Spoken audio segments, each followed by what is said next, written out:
Imagina que tem uma pessoa que é capaz de construir uma aplicação do início ao fim, conseguir lidar com toda a parte técnica em vários aspectos de uma aplicação. Tanto criar o front-end, quanto o back-end, quanto botar essa aplicação para funcionar, testar, entre diversas outras coisas. Essa pessoa é uma pessoa desenvolvedora full stack. Fica comigo que eu vou te explicar o que é esse conceito. Bom, imagine a construção de um prédio. A gente vai ter a pessoa que é arquiteto, e também a gente tem a pessoa que é engenheira, e também tem o pedreiro, entre diversas outras pessoas ali no meio dessa obra, não é mesmo? Bom, então, no desenvolvimento de software, existe uma pessoa que é responsável e capaz de fazer tudo isso sozinho. E essa pessoa é a pessoa desenvolvedora full stack. O desenvolvimento full stack é basicamente aquela pessoa que consegue lidar com o front-end, o back-end, o banco de dados e também a implantação dessa aplicação, colocar essa aplicação no ar. Ela também se responsabiliza por testar, entre diversas outras coisas que a gente tem no desenvolvimento de um sistema. Ou seja, essa pessoa ela é capaz de lidar com JavaScript no front-end, CSS, HTML, no back-end ela consegue mexer com APIs, entre diversos outros conceitos que a gente pode ter ali no desenvolvimento de uma aplicação.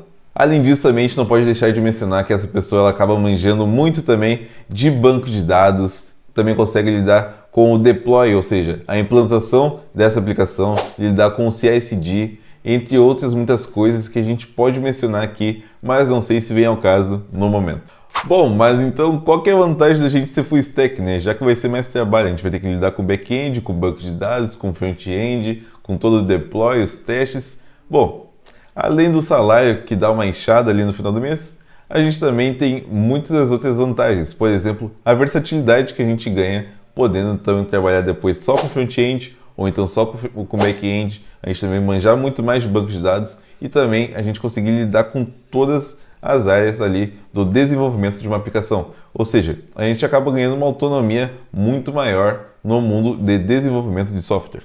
Além disso, então, a gente está habilitado para conseguir se comunicar com todas as áreas do desenvolvimento de uma aplicação. Por exemplo, trabalho numa empresa grande, onde de fato cada pessoa realiza uma função.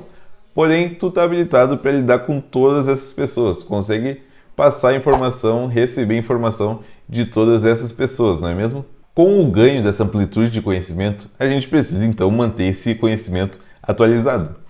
Vai acabar que se a gente não se atualizar sobre tudo que a gente precisa lidar no dia a dia como uma pessoa full stack, a gente vai acabar tendo um conhecimento muito raso. Então a gente não vai conseguir aprofundar o nosso conhecimento.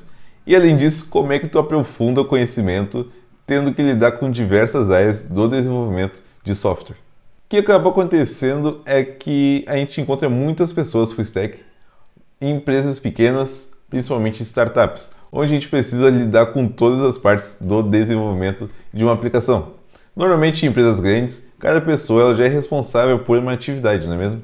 E então acaba que a gente encontra muito mais full stack em empresas pequenas, principalmente startups.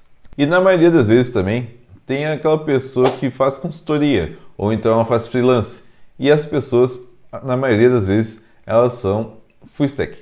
E eu já tinha falado para vocês que no final do mês o salário é daquela inchada. O salário de uma pessoa que desenvolve full stack varia entre 4 a 9 mil reais. Mas a gente sabe que sempre tem aquela pessoinha que ganha um pouco mais, baseado na experiência e no conhecimento que ela tem, né? Bom, mas como é que a gente pode acabar virando full stack? Para a gente poder virar uma pessoa que desenvolve full stack, a gente precisa então entender sobre front-end, ou seja, começar com os princípios básicos, HTML, CSS, JavaScript, e também depois a gente pode partir para o nosso back-end. A gente precisa trabalhar então com uma linguagem de programação que seja aplicada no back-end. Por exemplo, a gente tem o Node, que é uma ferramenta baseada em JavaScript. Também a gente precisa compreender sobre APIs, bancos de dados, entre muitas outras coisas.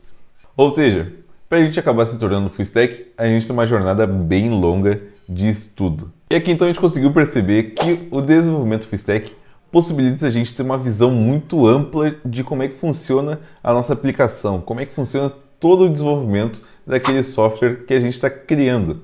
E também, quando a gente tem o poder de desenvolver o full stack, a gente consegue criar uma autonomia, a gente consegue ter muita capacidade e possibilidade de criar muitas coisas diferentes naquela aplicação que a gente está desenvolvendo. E se você gostou desse vídeo, esse vídeo te ajudou, não esquece de deixar o like aqui embaixo, se inscrever no canal da Code Trilha para a gente poder continuar trazendo conteúdo para vocês e deixa aquele comentário ali para eu saber se o conteúdo tá bom, o que a gente pode melhorar e o que vocês também gostariam de ver nos próximos vídeos. Então, bye bye!